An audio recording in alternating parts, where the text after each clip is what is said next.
she's next. None of it's part of our trust.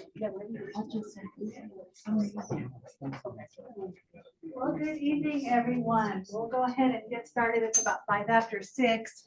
I'm going to walk over here to the computer so they can hear us on Zoom.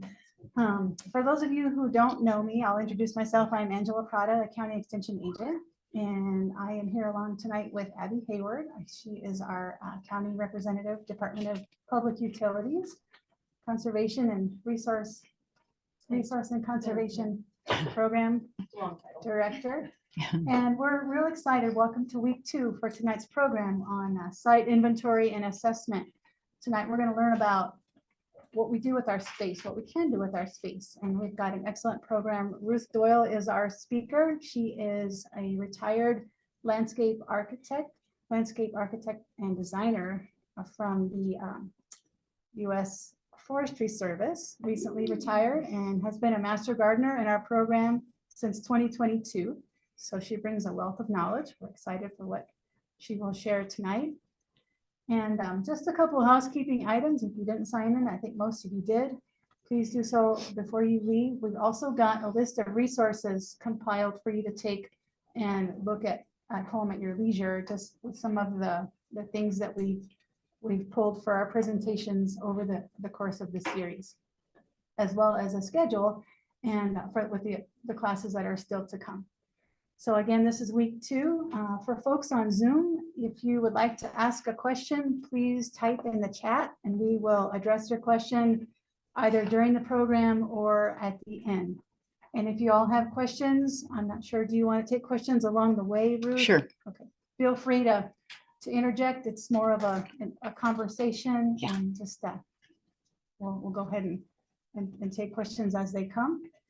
And without further ado, I'll let you take over. All right. Thank you. Thank you all for being here. Yeah, thanks. This is a great crowd. Appreciate your interest. So we are going to talk about, I don't know how many people were here for last week's introduction, but it really, Abby did a great job of kicking off what this whole workshop is going to cover. So this is like the first step in, you got your yard and it's like, what the world am I going to do with it? It's site inventory and assessment. So I don't know if any of you are like me, but sometimes I'll look at magazines, or you get sucked into Google and you want to look at, like kind of before and after pictures. So it's like, oh, wow. Yeah. I like that after. The bottom one is obviously after, the top is the before. And then you keep looking and it's like, yep, like that. That looks good too. And then, ooh, got another one. That's pretty nice. And then all of a sudden it's like squirrel. And where do you stop? And where do you get started? So, because there's just a wealth of information out there, the possibilities are virtually limitless of what you could do with your property. But where do you start? So let's step back. What you're going to find if you go through this entire workshop is that there's a lot of repetition, maybe because things that are said in one session apply to another session. So it's not a linear progression. It's very, very much circular. So in last week's presentation, we learned that our area of New Mexico is in the North Mountain area.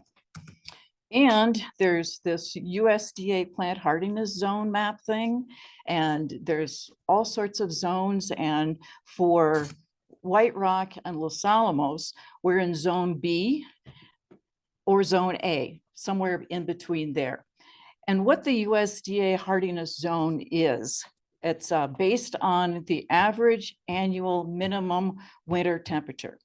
So if you're in the 6B area, winter temperatures may go to -5 to 0, or they could go in 7A from 0 to 5. So somewhere in this county between -5 and 5 is what the lowest temperature we generally have in the wintertime. And what's that? Why do we care? Well, because this hardiness zone sets the standard for growers, gardeners, to help determine what plants are going to thrive in your area.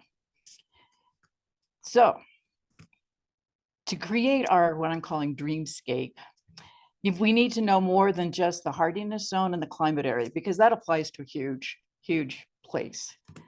We need to understand the microclimates operating on your property, which sounds kind of like a spy thriller, but how do we do that? Well, that's why you're here. We do a site inventory and an assessment.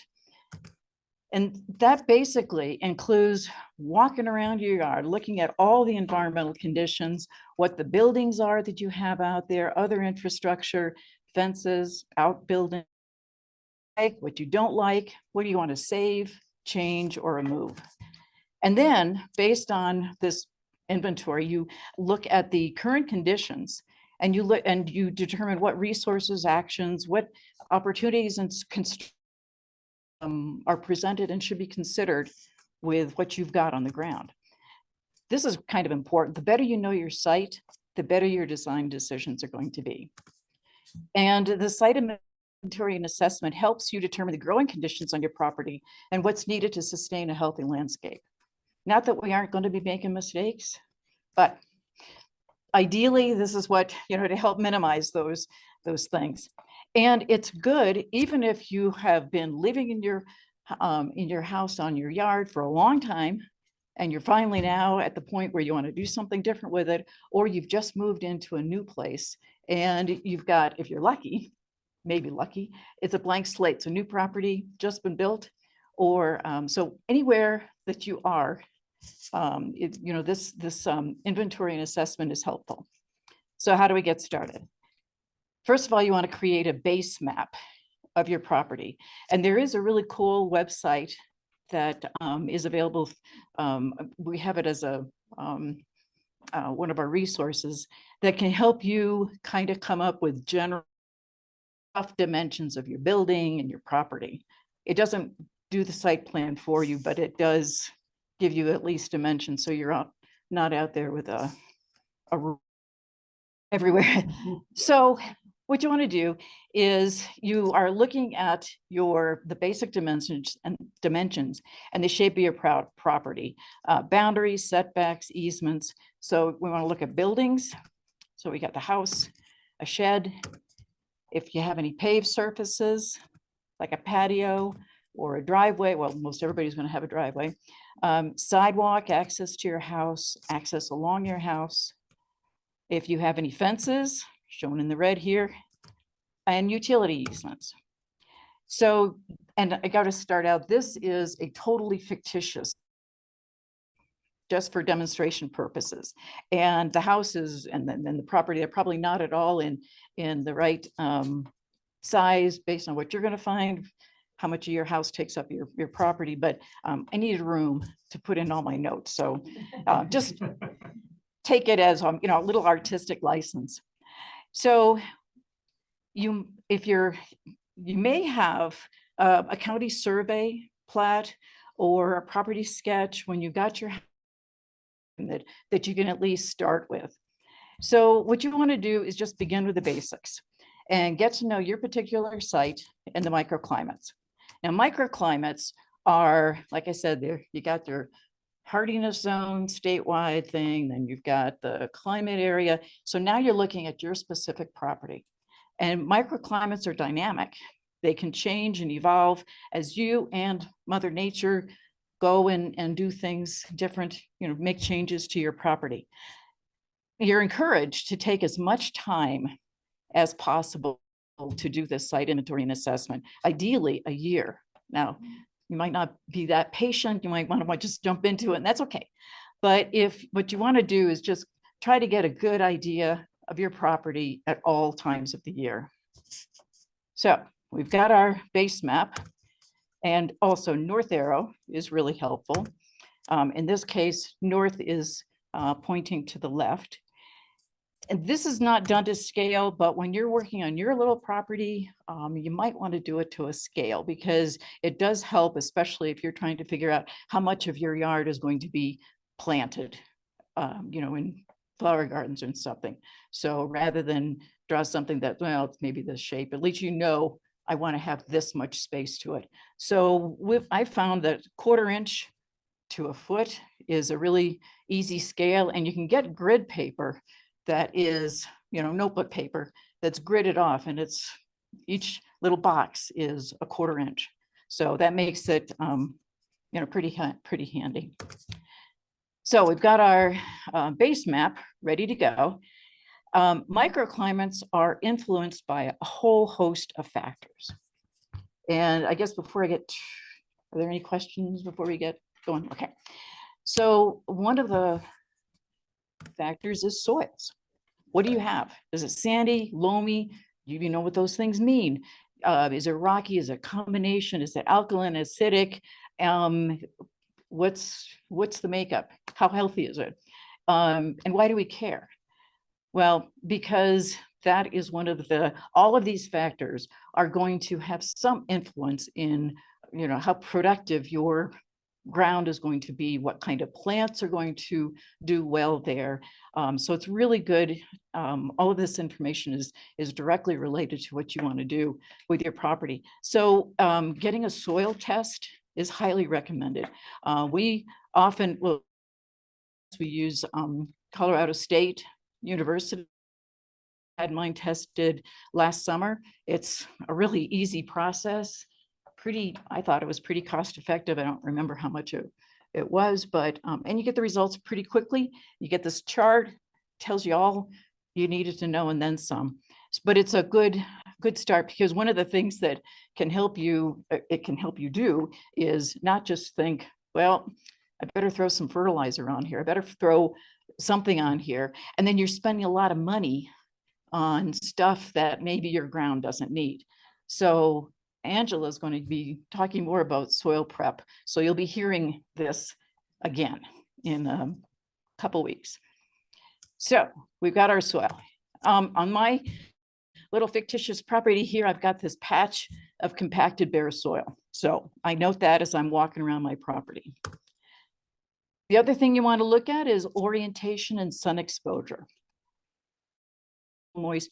And again, why do we care?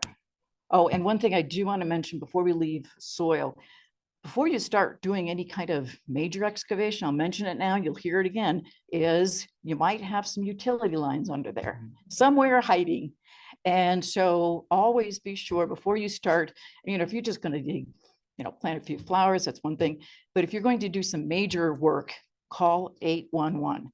It's the free service through the county. They'll come out, they'll flag where your utility lines are, and it will save you the nightmare that I've had before of, oh my gosh, if they pull that shrub out, is the neighborhood going to go up? So you really, I had nightmares about that for several days, and everything went fine. But I think the guilt would be awful. So call 811.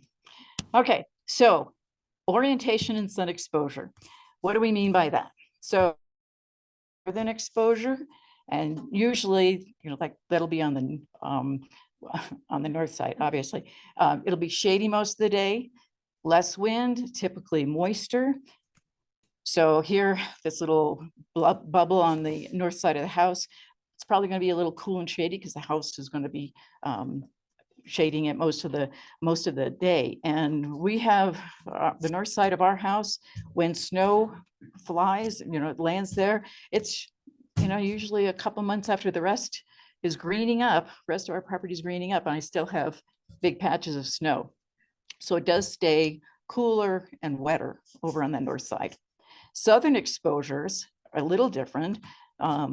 Here, the driveway, it's the north side of the driveway, but there's not going to be a whole lot, unless you've got a 2-story house. There's not going to be a whole lot that shades it. So it's actually the southern exposure. So it's going to be hot and dry. And obviously in the south side of the house, it's going to be hot, dry. It's a longer growing season. And then in the eastern side, we have the morning sun. So typically moisture, again, a little less wind. And then the western, we've got the afternoon sun. Oops, I'm going to try to, sorry, got my cursor over here. Abby, I can't get it onto my screen. I gotta go. Yeah. A little technical glitch here. So, oh, there it goes. Okay. she just needed to walk over. Isn't that Right, amazing? yeah. So the western side, we've got the afternoon sun, and that's typically going to be hotter, drier than the eastern side. So the other thing you want to, oh, great. The other thing that you want to be looking at related to the sun is paved surfaces, and Abby again mentioned this last week. Paved surfaces can absorb the heat during the day and then release it back at night, so that'll have some influence on your on the heat of your on your property. And then you want to look at how much sun does your yard get and during what hours. And again, you might ask, well, why do I care? And that's because it has direct implications for the plants that you're going to be selecting. And we'll have a workshop in a few more weeks on plant selection. When you buy plants, and I'm sure everybody has bought plants, you pick up the little tag and it'll say, this plant likes full sun, part shade. And you're looking at that as like, what does that all mean? Because it's not real clear all the time. So full sun means that the area, the plant likes 6 or more hours of sun. Sun is 5 to 6 hours, part shade is 3 to 4 hours of sun. So knowing where where the sun hits on your property, and if you can kind of time it every once in a while, and so you know what areas get how much sun, then you'll be able to know what plants are going to go there.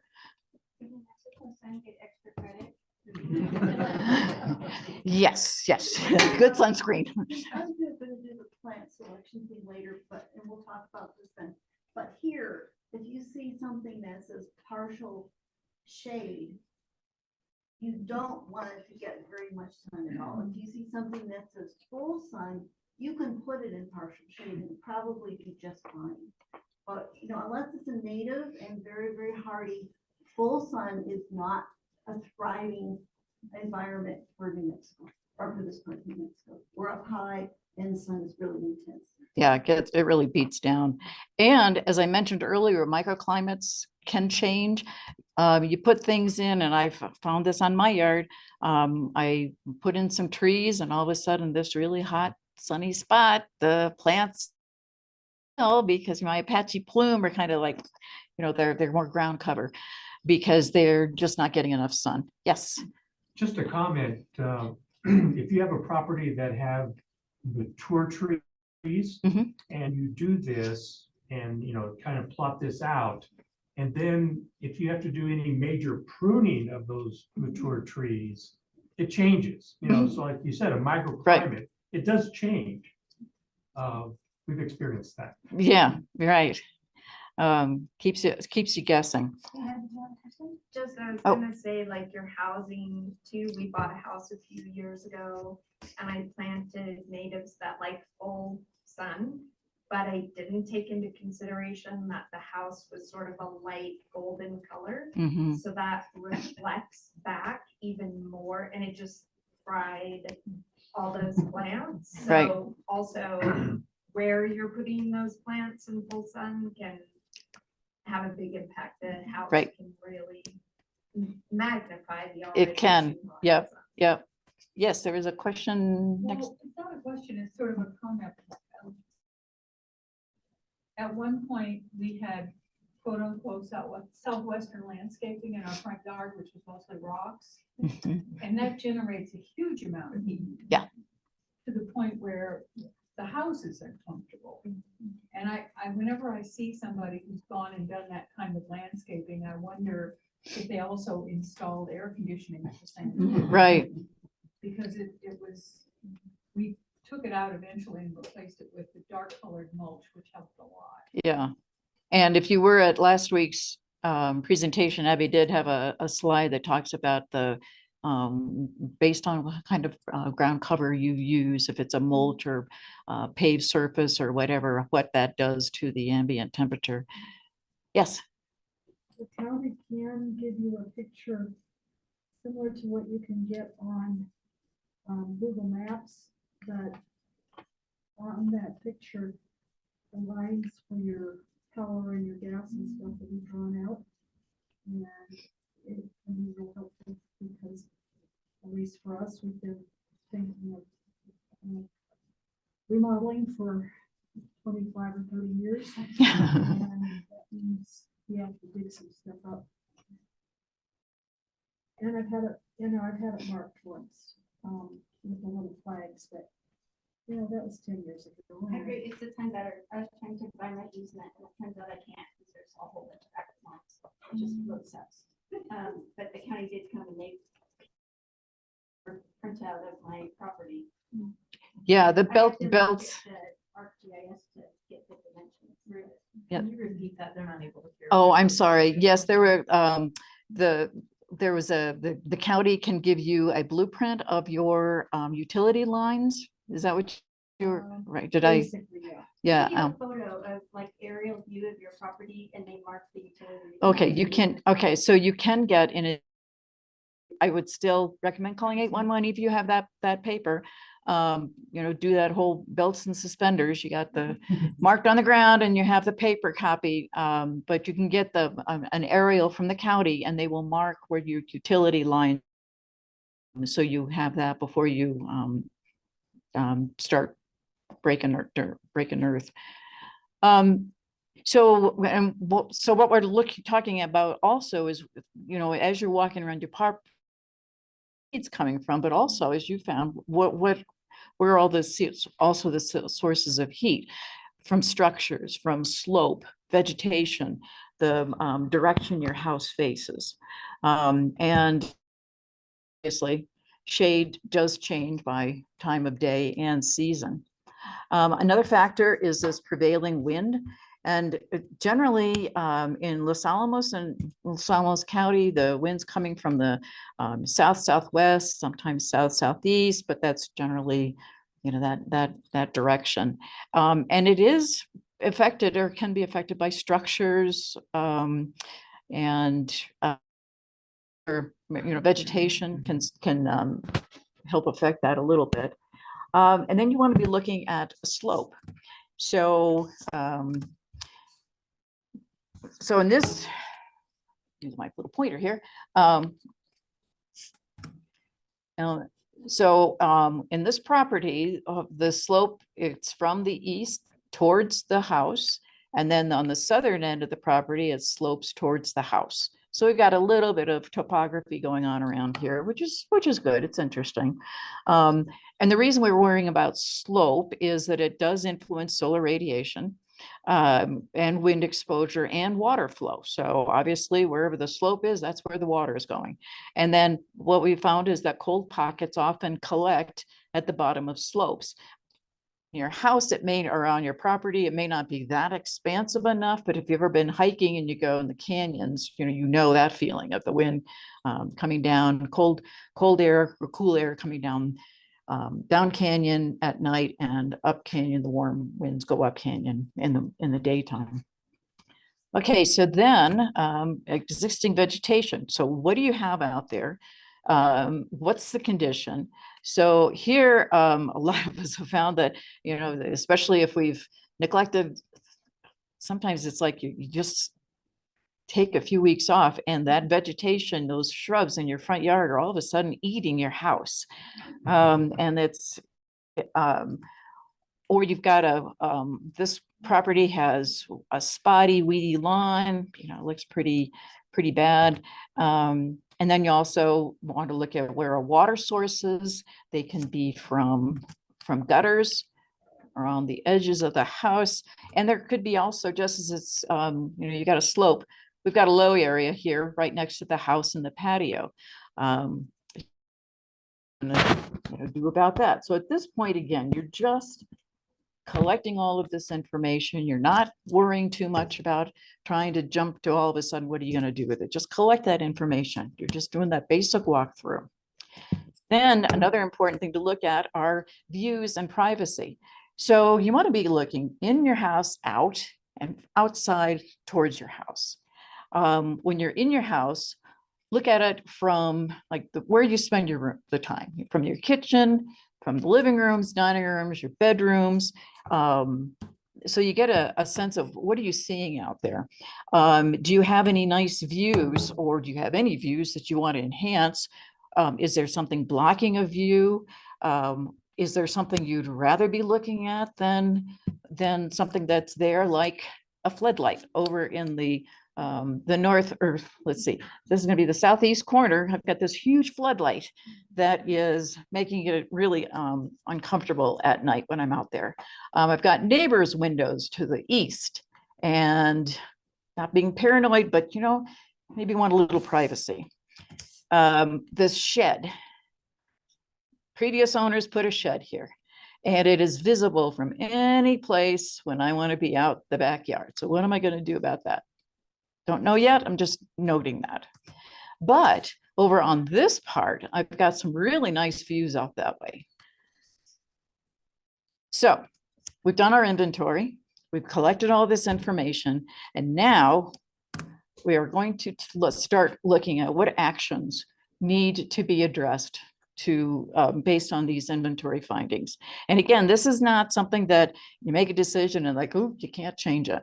It's very fluid. So, don't get too hung up in, if you want to change as you go along, and I've done that so many times.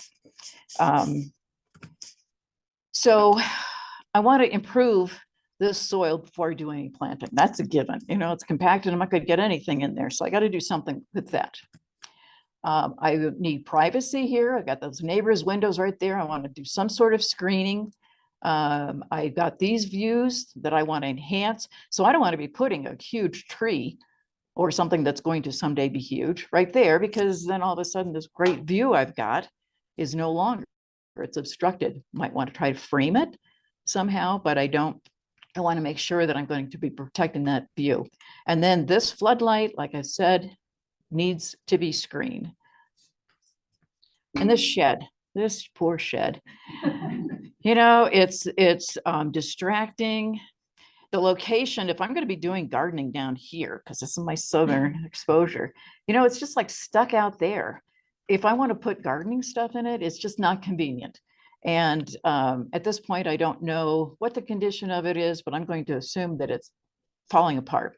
So I might want to replace it, repair it, or just screen it. Maybe it's something that I've got little kids and it would be just an adorable little playhouse. That's what you're going to be figuring out when you encounter something like this. So you just figure out, okay, so what are my options? And in design, what I've always learned and been told and found is that there's no one solution. There are lots of opportunities. There are lots of solutions. So don't get just stuck on one idea, and don't be afraid to, maybe explore other options. What are opportunities and constraints? Well, you were talking about the easement, somebody over there. You got a utility easement running right up there. And lots of times we all have those somewhere. Maybe they're 10 feet wide. You don't want to put large structure, any structure, or plant large trees. That utility easement needs to be accessed. Whatever is in there is going to go away. So, keep that pretty clear. Doesn't have to be completely clear, but you don't want to put a major investment in that. Okay, so on the north side here, where it was the cool and moisture area, maybe I want to make a shade garden, or I might want to have that as my kind of functional utility space, because that's on the north side. Maybe that might be a good place to put, depending on how much shade it gets. Maybe my clothesline pole is going to go there or something. So there's some options for that area. Over here, this low area that was by the patio and the house, maybe we'll want to do a rain garden, take advantage of that low spot collecting the water. Or if we're a little worried about, well, if it's collecting water right next to the house, that might not be a good idea. So maybe we're going to add some fill just so we don't have that depression right next to the house.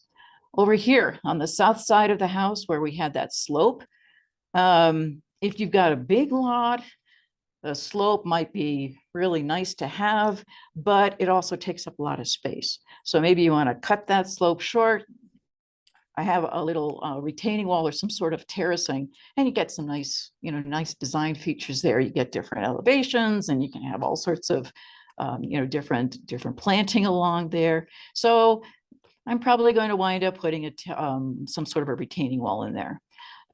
This south area, since it is the southern portion area south of the house, there we go, is sunny. I don't seem to have a lot of shade in the way. This would be great if I wanted to start my vegetable garden. Maybe those gutters would be an opportunity to do a little rain harvesting. And then the front, that weedy, spotty lawn, I'm going to replace it. And maybe I'll use some other plants. Do that whole area is a xeriscape. Really, you can do some amazing things with that.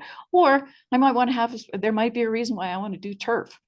Turf is not a 4-letter word here. We're not saying that, and it's up to you to if you want to use it or not. It's a great surface if you want something for kids and pets, and does actually allow the temperature to cool, but pick the right turf that's going to do well in this area. When we get into the plant selection, we're not going to spend a lot of time on turf because there's so much new information that comes around, but just keep in mind that just don't throw out Kentucky blue and call it good. There, just do the research if you are going to be using turf. And regardless of what I wind up doing there, I'm going to have to install some irrigation, but I want to keep views to the street open. So that's kind of what, I mean, you can go on. Oh, and then I forgot over here in this area, north of the sidewalk, but it's the driveway, but it's not protected by much shade. Maybe I do want to plant some trees or for shade, or I just want to leave it for sun-loving plants.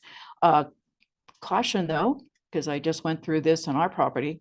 The developer put a big blue spruce, and it was in this property between our house and our neighbors, and that was 20 years ago. They're beautiful trees, but they're not great they're not a small landscape tree. This thing got big, and it was starting to, the roots were starting to go under our driveway, and it's like, oh, great.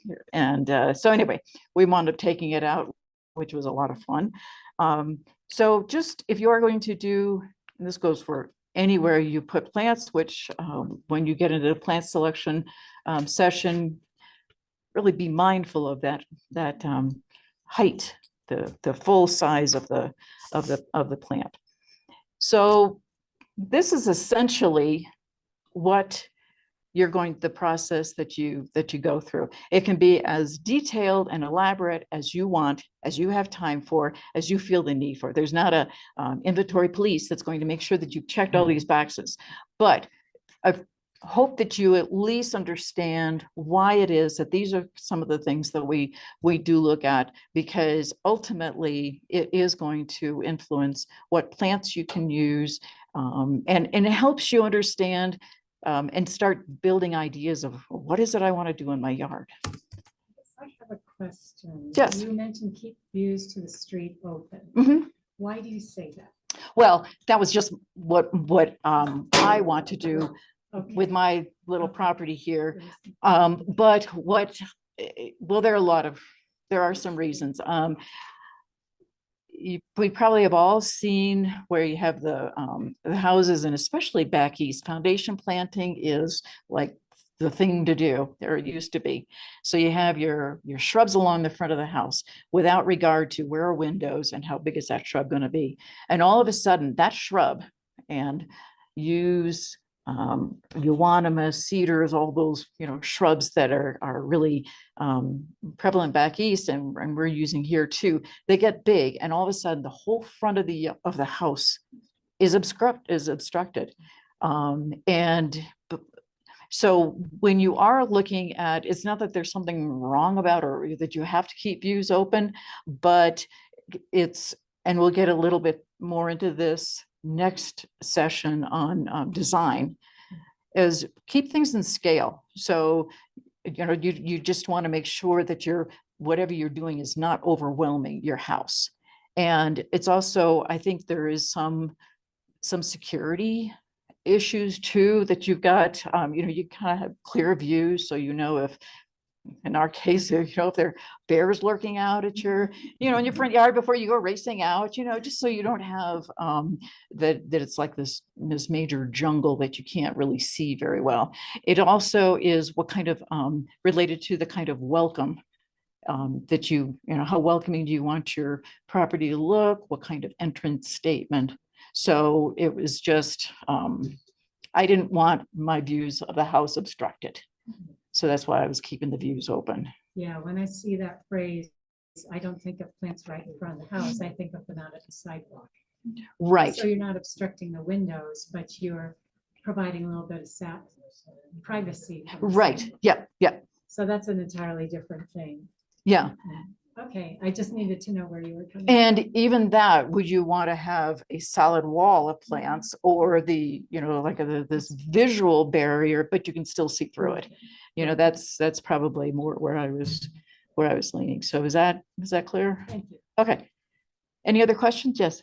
It just also, we're a corner house Mhm. and somebody had planted junipers all along the sidewalk. Yeah. So it obstructs people's view when they're trying to come out of our street. So Oh, we have yeah. to constantly be cutting them and they go into the sidewalk. so Right. We have to be constantly cutting them. Mhm. So that's another Yeah. factor, is if it's gonna block traffic view for Right. people who are trying to be on the street safely. Right. And don't plant right up to the sidewalk. Right. Think about, all right, that plant is going to have a 5-foot diameter, 5-foot high, 5-foot wide.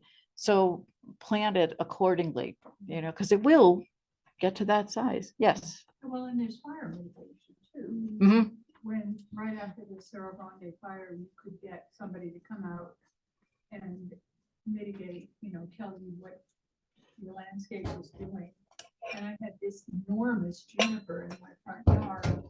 And he said, basically, if a spark falls on this, it's going to explode and set your house on fire.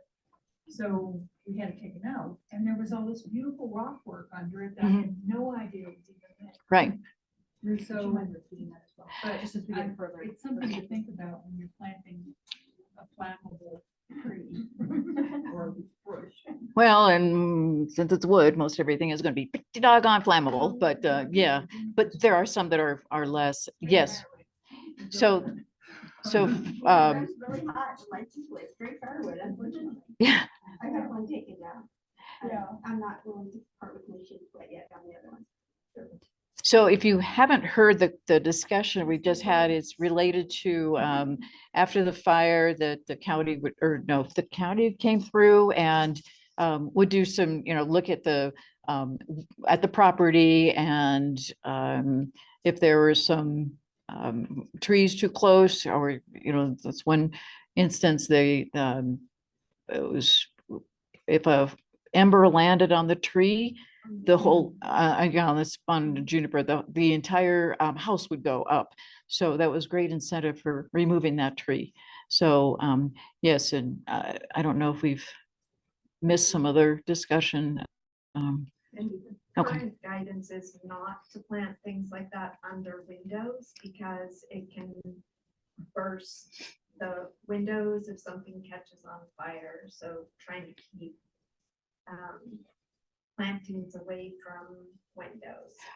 Right, and all this is again, as Abby mentioned last week, there is the Firewise Firescape pamphlet. So at any stage of working in your yard, feel free to get a copy of that document and just refresh it, because the refresher your memory and because we obviously have need for making it having fire or defensible space. And so whatever stage you're at in your, creating your dreamscape, it would be really good to double check and make sure that you're not putting something that is going to cause problems down the road if we get another fire coming in. Okay, so we've done our assessment, we've done our inventory, we've kind of figured out what things we might want to do. So now what do we do? Now comes the wish list. So visualize your dream yard. And this is a dream right now, so go big. You can always scale back, but just get down, do a brain dump, get down everything that you might possibly want to do with your yard. How do you want to use it? Do you want a grassy area for kids and pets? A play area? Do you have little kids and you want to put a structure out there? If so, then just for safety, think about, well, that ought to be in the shade. It ought to be on a soft surface. If they're little kids, probably want to have it within view of the house so you can just keep an eye on things. Do you like to have entertaining? Do you want to have an outdoor dining area? My little yard here in our example has a patio, but maybe it's not big enough. Maybe I want to, do something more with it because we like to dine and entertain. So it might mean that you need to, if whatever you have, hardscape, which is just patio, paths, stonework, brickwork, whatever. We might need to add more or even connect some areas to another area by paths. Do I want a vegetable garden? How about flower beds? Water features, even here, we can have water features. It could be a pond, a fountain, hot tub, anything else. I mean, the sky is the limit. So really what is it that you want to do with your yard? And, capture it. Think about curb appeal. And that gets back to the leaving the views, doing something with those views to the front. What kind of entrance statement do you want? Do you want to kind of make it welcoming? Maybe you don't, that's okay. But what's your game face? What's going to be your streetscape there? What kind of privacy do you have or do you need? If you need more, there are all sorts of things you can do. Fencing, trellises, you can do green screens, just vegetative, dense plantings, trees, all sorts of things that can provide more privacy. And then you need to look at the time and resources. So this is where this great, this shopping list of everything you want to do, then you start to narrow it down a little bit. You want to look at what time and resources you have. So budget's a big one. I'm not going to get into either this session or the next one on how much it costs to have contractors do the work because it is so variable. But figure, I've when looking around and a rough estimate is, figure on $1,000 on up, depending on what you're planning on doing. I mean, it is not cheap, but you're also getting, the quality workmanship. You're getting somebody's expertise, but that does, that is something to be factored in. And then the reality is, and be realistic about this. How much time do you want to spend? Do you have to spend out there working in your yard, either on the getting to your dreamscape and then maintaining that dreamscape, which is our last session in this workshop of maintenance. Don't plan that, oh, I'm going to be out there every day when you're not going to, because it's just, that's just not going to be realistic. Some people love to putter in the yard all the time, and others just want to be done with it. So you got to figure out, are you hands-on or more hands-off? And then figure out what's the appropriate level of maintenance for you. And a word about maintenance, which again, I won't steal Barbara's thunder for the last session, but understand there's low maintenance, there is high maintenance, but there is really no such thing as no maintenance. So don't. Between puttering for the sake of puttering and having to do things. Right, there is a difference between puttering because you have to and puttering because you want to. And and puttering because you want to is very therapeutic. Because you have to is a drudge. So, and you wouldn't, probably it's, the drudgery. And then figure out, how do you want to get the work done? Are you a do-it-yourselfer? Are you going to have a contractor or some professional help? Or is it going to be a combination of both? Then, once you figure out what you want to be doing, there is phasing. And that is the beauty of going through this. And it seems like, I just want to get out and start planting. But this, figuring out all of these various steps really does help you determine what do I want to do in the short term and what do I want to do over time. And you've got a great example of what you did when you first moved into your house with your lawn. So Well, I'm gonna do that in the Okay. section that I'm doing, but okay, so stay tuned. A little tickler. yeah, be sure to come. We moved in 74 and I had 2 kids. I was working and everybody's crazy. And we put stuff in wrong, totally. And then 20 years later, we redid it. And so I have that example when we get to the plant, the planting section. So, but it would take too long to go into that. Okay, all right. So anyway, a little tickler to make you come back. Yeah. Okay, so If you got a blank slate now, if you're in a new house now, don't do what we did. So, because then we had to redo it all in 20 years later. yeah, and actually I've done a lot of things that, in fact, I look at my yard now and this juniper that I planted has overtaken its area, and I'm now looking at, I'm going to take the thing out, and it is going to be a job. So everybody goes through it, you know, you survive and you move on, but hopefully this will help you kind of go through a, more methodical process. So what's next? We've got this is where we are right now, the state. And in 2 weeks, October 12th, 6 p.m. right back here, we'll go through landscape design basics. So now that you've got some, you've done your inventory or your assessment, or maybe you don't. But then, so how do I start trying to get closer to my dreamscape? And we skipped 2 weeks deliberately in case there were people who do want to start dabbling around in this, give you a little bit of time to start thinking about what it is you might want to be doing with your yard. And then when we talk about the design basics, then you'll be a little bit more informed about how you want to start moving forward. So with that, these are the resources that'll be on the list that Angela primarily for this presentation. And thanks. And if you do have any further questions, you start thinking about things afterwards, then you can always contact Angela's the Cooperative Extension Office, or this is a link to the Master Gardener webpage. So are there last remaining questions? Can you remind Zoom attendees that if they have any questions, they can either raise their hand to be unmuted? Oh, or okay, they can ask them. sure. And if there are any questions from people who are on Zoom, if you would raise your hand in the chat or put your question in the chat. Can you go Right. Back one slide to the resources page. Yes. I'm back at the resources page. One of them must have wanted to. Oh, okay, okay.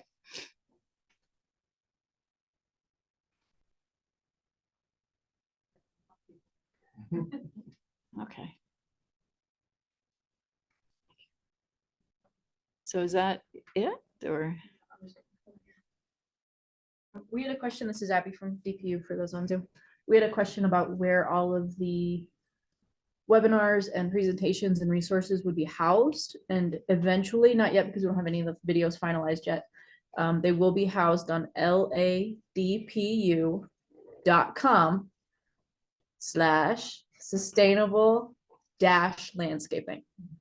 Could have made it longer, but I kept it short for you. Abby, will you also add that they'll be on our website too, which is on the next slide. Yeah, so they'll be housed a lot of places, and then we'll also send it out. And once we get it up and going, it's just a process getting all the resources together, these first couple workshop series, but they will be online. They will be accessible for you or your friends or family, or if you completely got overwhelmed, you'll be able to rewatch it again, to get those tips and tricks.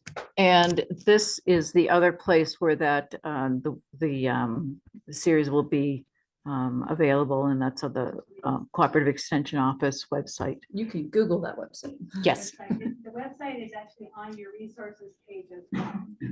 And if you didn't hear that, the way this resource or this website is also on the resource page that will be available.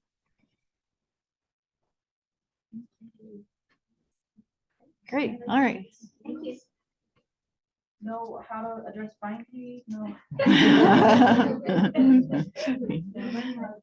on the second. Yes. And where's that going to be? Senior Center in Wetmont. Great. All right. Thank you. And then hope to see you back on December, on October 12th. Yeah. Yeah. Oh, thank you.